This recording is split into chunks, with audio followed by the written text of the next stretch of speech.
Selamat pagi semua teman-teman di seluruh dunia. Pada saat ini saya Rudi Hutahayan ingin mengajak kita sharing dengan satu topik menyangkut tentang bagaimana kita bersikap di dalam menghadapi adanya pro kontra yang kontroversial di media sosial. Nah, ini menarik ini. Sebagai contoh kita sebut bagaimana secara realnya sikap kita yang terbaik, apakah ikut-ikutan untuk saling kecam-mengecam di pro kontra itu, atau diam saja, atau ada cara lain. Nah, mungkin kalau saya tanya sama teman-teman, saya yakin semuanya punya pengalaman masing-masing. Punya pengalaman yang seru, mungkin lebih seru dari saya.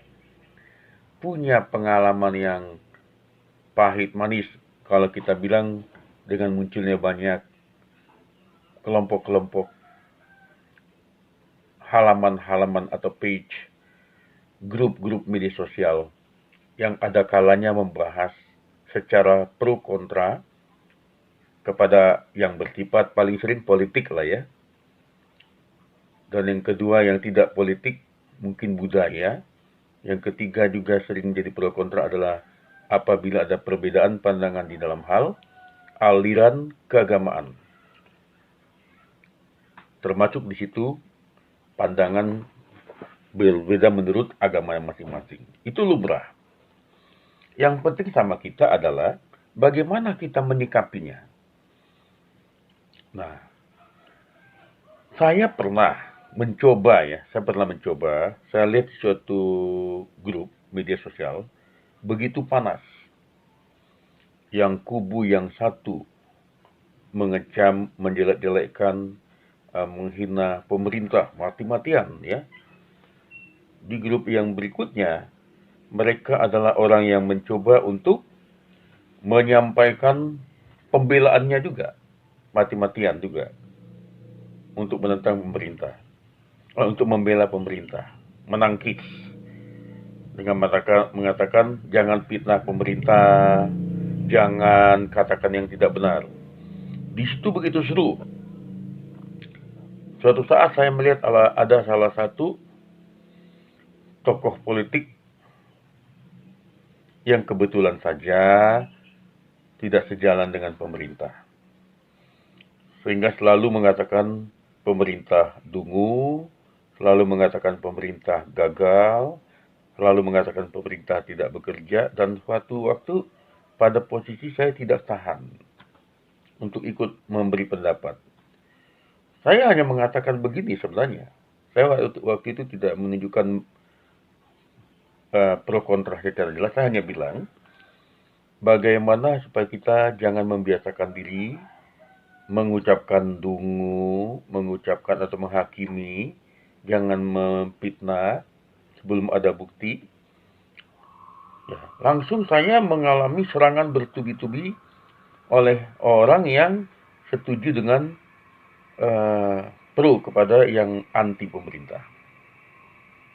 Saya dibully, saya diejek, dan di situ saya sempat bertanya kepada diri saya sendiri, kalau begini perlu dilayani nggak? Tibalah saya pada satu renungan, saya akan membagi renungan itu kepada teman-teman. Renungan itu saya sebut sebagai solusi dari Amsal, di mana saya membaca di dalam kitab Amsal ayat pasal 9. Ya, saya bacakan. Buanglah kebodohan, maka kamu akan hidup, dan ikutilah jalan pengertian.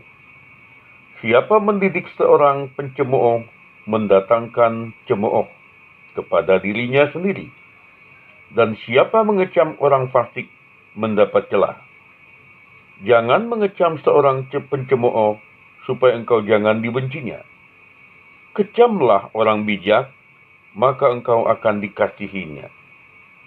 Berilah orang bijak nasihat, maka ia akan menjadi lebih bijak. Ajarilah orang benar, maka pengetahuannya akan bertambah.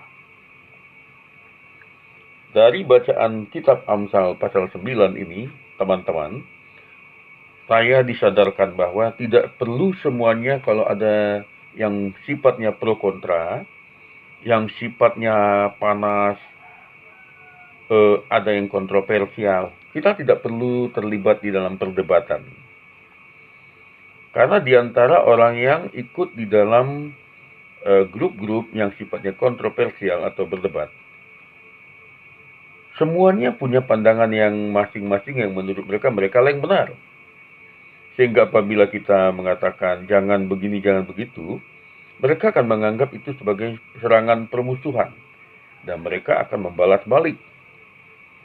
Bisa dengan kata-kata kotor. Saya alami bully itu ketika saya berusaha untuk menetralisir. Saya dibully bahkan dengan omongan yang tidak wajar, tidak beradab, kalau kita bilangnya sebagai bangsa yang berbudaya, budi pekerti yang baik. Dan sejak itu saya sadar, saya perlu berkomentar di dalam suatu media sosial apabila memang sebaiknya kita lihat dulu lingkungannya. Kalau di lingkungan itu orang yang suka dinasihati, alangkah baiknya kita memberi nasihat. Karena orang bijak kalau dinasihati akan semakin bijak.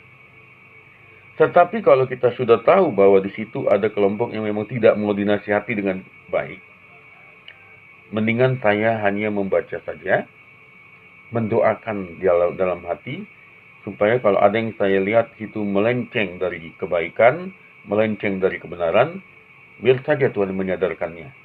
Karena kalau saya mencoba dengan ikut mengatakan jangan begini, jangan begitu, kita baik, orang yang bijak saja yang akan menerima. Tetapi kalau ada orang kena pencemooh, saya coba kecam, jangan kamu menghina, jangan kempina, dia akan balas dengan kecaman-kecaman dan cemooh yang tidak beradab.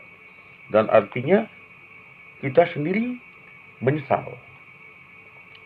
Orangnya bukan jadi bertobat. Kita alangkah baik nasihat itu seperti emas.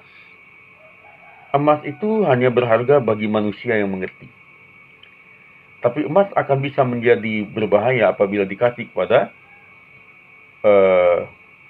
gugu, ya, atau anjing. Lemparkan aja emas kepada, katanya, babi hutan, maka dia akan menyerang kita. Karena babi hutan atau anjing tidak tahu kalau emas itu berharga. Coba Anda, kalau ada teman-teman digonggong sama anjing, lalu ada ambil emas yang sangat berharga, ratusan juta, emas yang bulat, lempar ke anjingnya. Bukannya anjingnya berterima kasih, bukan. Dia akan cakar, dia akan terkam. Berbeda dengan kalau ada emas itu diberikan kepada orang yang sangat menderita karena tidak ada uang lagi untuk berobat, maka doa, ucapan terima kasih yang tulus yang didapat. Jadi begitu juga dengan nasihat. Kita perlu menasihati kepada orang yang memang mau dan minta dinasihati. Itu lebih berguna. Ada orang yang konseling, itu nasihati aja. Ada orang minta kepada kita saran, nasihati aja, beri saran. Tapi kepada kelompok-kelompok dan orang-orang yang pencemooh, yang memang tidak mau dinasihati, tidak suka nasihat, jangan. Sayang emas kita itu kita kasih, kita akan diserang balik. Dan itu tidak ada hasilnya. Terkecuali dia mengatakan, jadi menurut abang salah saya di mana? Nah, itu kesempatan. Nah, itu adalah satu saran kita. Jangan kita ikut-ikutan lagi. Dan memang sejak saat itu saya lihat kalau ada grup-grup manapun, media sosial, baik di Instagram grup, baik di Facebook grup, ada yang saya lihat sudah pada tingkat tertentu mereka memang tidak bisa lagi menahan diri. Saya mendingan situ menyaksikan dan mendoakan saja. Nanti suatu saat di antara teman-teman itu ada yang bilang, menurut abang ada pendapat nggak? Baru kita sampaikan. Kebenaran itu tidak selamanya disampaikan secara frontal. Ada waktunya kebenaran itu disampaikan pada waktu yang baik, orangnya minta. Di sini kembali saya menganjurkan pada semua teman-teman, apabila ada yang berpindah agama keyakinannya, baik yang Kristen jadi Islam atau disebut mualaf, dan Islam atau agama lain ada masuk Kristen, itu pertanggungjawaban kita di akhirat kepada Tuhan. Sebaiknya jangan merembet kepada menghina atau mengecam agama sebelumnya, karena artinya akan menimbulkan suasana panas, menimbulkan suatu bahaya baru, yaitu keributan yang tidak ada artinya. Kalau ada yang minta bersaksi kenapa berpindah agama, itu sampaikan pada orangnya. Dan tidak perlu semuanya disampaikan secara expose di media sosial seperti YouTube. Karena pada saat ada orang menonton YouTube, ada kalanya orang tidak siap. Maka terjadilah pro kontra. Kalau ada orang memang konseling, kenapa Bapak pindah agama? Silakan, ayo kita bicara pribadi. Off the record lebih bagus. Tidak semuanya harus diucapkan di depan YouTube. Tidak ada bedanya dengan begini ya. Kalau ada orang mau konseling sama pendeta atau ulama, saya minta dinasihati Pak, kata seseorang, karena saya melakukan dosa ini itu. Tidak semuanya harus dijawab dengan mari kita buat siaran YouTube, saya akan nasihati kamu. Tidak. Karena tidak semuanya itu bisa diungkap secara expose, gamblang atau vulgar. Ada yang harus di ruang tertutup, ada saksi lebih bagus mendoakan. Saya percaya teman-teman saya mendengarkan uraian saya ini setuju. Ya, mari kita saling meningkatkan tanggap situasi, tidak ikut-ikutan terbawa arus. Pasti Tuhan memberkati kita. Amin. Tuhan memberkati.